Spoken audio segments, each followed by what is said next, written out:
Now, let me say a word about looking ahead, given the various differences between North and South, where there might be some convergence. First of all, we need to practice what we preach. And I think here is why we're feeling a little under the weather when it comes to this issue, because right now, the United States and Europe not looking very good as political or economic examples for the rest of the world. And I think it is a bit of a crisis of confidence, and for good reason. So that is something we need to reconsider as we look at our own behavior at home as well as abroad. We also need to better understand where these countries are coming from, as I pointed out before, their own histories. We have to consider how we might negotiate a bigger voice for them in global governance, but that remains a big question about how to do that. There are regional mechanisms that could be used to encourage these trends, as long as they're within the international universal values. You have cross-regional coalitions of democracies that can provide ways to support other democracies as they go through their own transitions. I think it's critical, and I think President Obama has made it a priority, much more to support civil society and the media and their role in scrutinizing foreign policy. And of course, a big surprise for me was the lack of a voice by legislatures on foreign policy, and much more can be done on that front.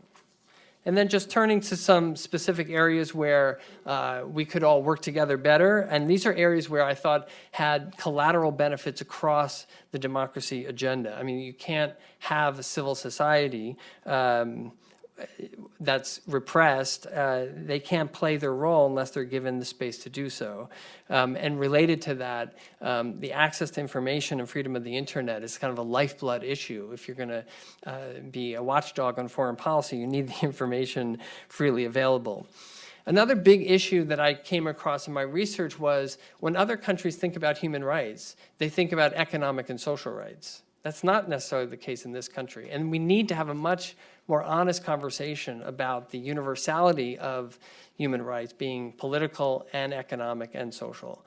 And in our country, we've not been very good about that. But these societies are dealing with significant levels of poverty that they think first about food and water and health. Of course, we all know from lots of studies and research that education, particularly for girls and women, has very positive benefits across multiple indicators of societal health. And then the areas of corruption and the role of business, as transnational corporations rise in influence, the massive corruption that is really, I think, breaking through as an issue, of course, in Brazil and Indonesia, in Guatemala, in other countries. This is a mobilizing factor that is getting people engaged in politics, taking to the streets, and demanding a response by governments, by independent prosecutors and courts. And I think that's something that all countries are facing and needs to be a priority. And then a final kind of bonus point are the Sustainable Development Goals that all of our governments have accepted is really a great opportunity to marry up democracy and development. So finally, I think you get the point. That these countries can be active supporters of liberal norms, but on their own terms. I think we'll always face skepticism and outright opposition from elites in various countries to counterbalance the West, and that's with or without Russia and China. And I think strategic autonomy will continue to be a key driver, and much more needs to be done to reinforce this democratic peace theory. We, as a country, need to revisit the costs and benefits of our policies, of ends versus means. And I think democratization of these issues will continue, which gives us lots of opportunities for influence.